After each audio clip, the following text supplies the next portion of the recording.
Walang-wala nga ba ang gandang meron si Maha Salvador? Isa si Maha sa mga may magaganda at natural na itsura sa mundo ng showbiz. Dumagdag pa rito ang kahusayan niya sa pagiging artista. Ang Salvador family ay mula sa showbiz clan dito sa Pilipinas.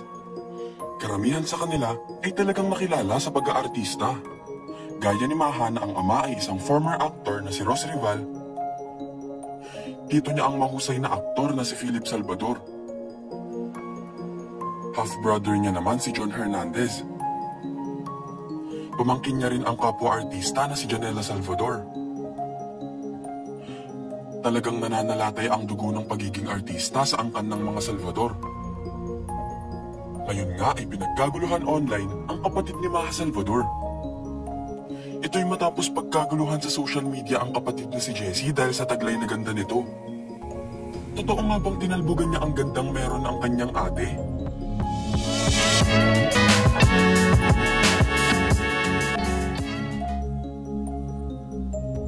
Viral online ang kapatid nitong si Jessie Salvador na hindi papahuli pagdating sa kagandahan.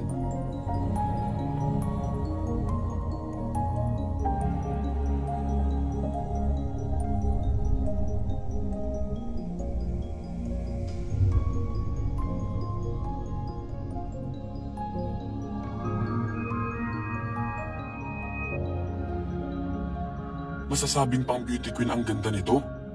Sa katunayan, sumali siya sa Binibining Pilipinas ngayong taon at nakapasok sa top 40. Proud na proud naman ang kanyang ate sa pamamagitan ng Instagram story nito.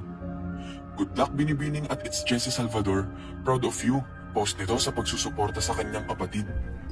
Bago pa sumali sa beauty pageant, nakakasama na noon ni Maha si Jessie sa isa nitong show sa TV5. Ito nga ay ang comedy series na Oh My Corona. Dahil napasok ang beauty ni Jessie sa pagiging isang beauty queen, sinubukan niyang sumali sa Binibining Pilipinas. Nang tanungin naman kung ano ang nag-udyok sa kanya para sumali sa nasabing beauty pageant, siguro yung mga paniniwala talaga ng mga taong nasa paligid ko. And for me din, to build my confidence and magkaroon pa ako ng achievement pa in life, anya. Isa umano ang kanyang ate Maha na nag-encourage siya kanya para sumali sa Binibining Pilipinas. Siya rin yung isa sa nag-push sa akin na mag-join ng pageant kasi nga siguro sa hype. And diba, yung ganda, kwento ni Jessie.